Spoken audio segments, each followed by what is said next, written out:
when making narratives, is there like an individual part that you find the most important for story building specifically, such as do you find having well-developed characters being something that drives the rest of the story, or like what are some of your like kind of almost do's and don'ts when building a story that maybe you get annoyed by when you see other narratives out there that don't follow that structure, or just things that like, you know, you hold on to make it fleshed out?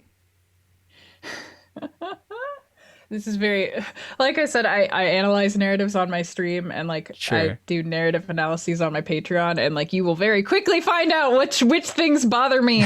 Um, but for me, it's I just get I I hate padding so much in For stories, sure. especially games, when it's like, oh, you're wasting hours of my life, and if you had just cut this out, your story would have been so much better. Like that's my berserk button for sure.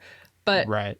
as far as me creating my own stories, I'm a heavily character driven writer as long as it's a fictional story. Right. So all of my stories come from fleshing out the characters really deeply and then just like setting them free with Yeah. specific parameters about whatever situation they're in.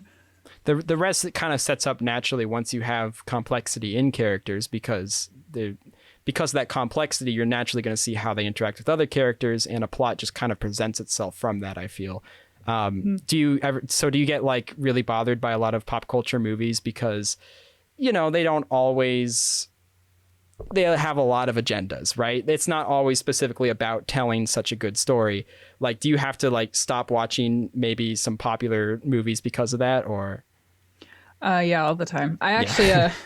I don't often watch TV and movies just because a lot of the ways, oh man, they're just really into like shocking you. They just really want to like, Yeah, they're more into spectacle, I guess, than they are into telling really good stories. absolutely. A lot of the times, not all the time. Yeah. But Into a lot of explosions and plot twists, basically.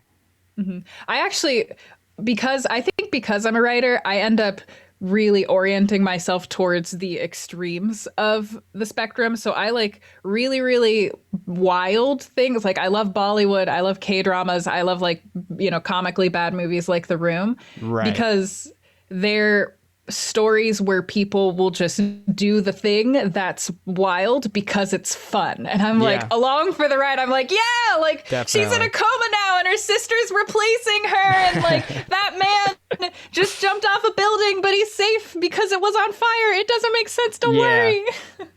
Yeah, it's almost like a release, right? Because you don't even have to bother thinking like, oh, this is not structurally sound. It's like, oh, I know what I'm getting myself into. Like I can just watch something without thinking about it. And I'm sure as a writer, it's really hard to indulge in those things without thinking critically about it, right? So I can imagine that's just relaxing to be like, I don't even care. They're just doing whatever, and that's what they're supposed to do. It's fine. Well, so that's the thing, is that like as a writer, I often just like I pick up on where games and movies and stuff are going really quick, and so like I really hate spoilers for that reason, because somebody can say the tiniest little thing and I'll be like slot that into the structure of the narrative and be like, oh well, then that means that they're going to do this at the end because Yeah. that's the only thing Suddenly that you know makes the whole sense. trilogy.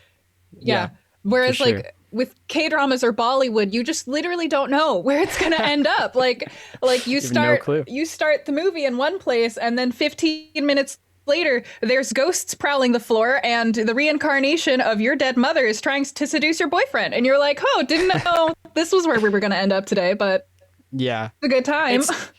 It's something that's actually fascinating, you know. It's so many movies come out today that when you understand how narratives work and whatnot, that when you watch you just think like, okay, this is just not interesting to me because it's so by the books, it's so by following the lines, that anything, even if it's only fascinating because of worse elements, at that point, is it even worse anymore? I mean, if it's something that actually fascinates you, that's more than you can get with a lot of modern movies. You know, I will say, like, I'm not a huge Marvel fan, so I'm not very fascinated by a lot of Marvel movies. But then I watched this one bizarre non-Western film, and it's so something I'm not used to that I find it way more intriguing than watching something that, you know, hits the blockbusters and reaches millions of people. You know.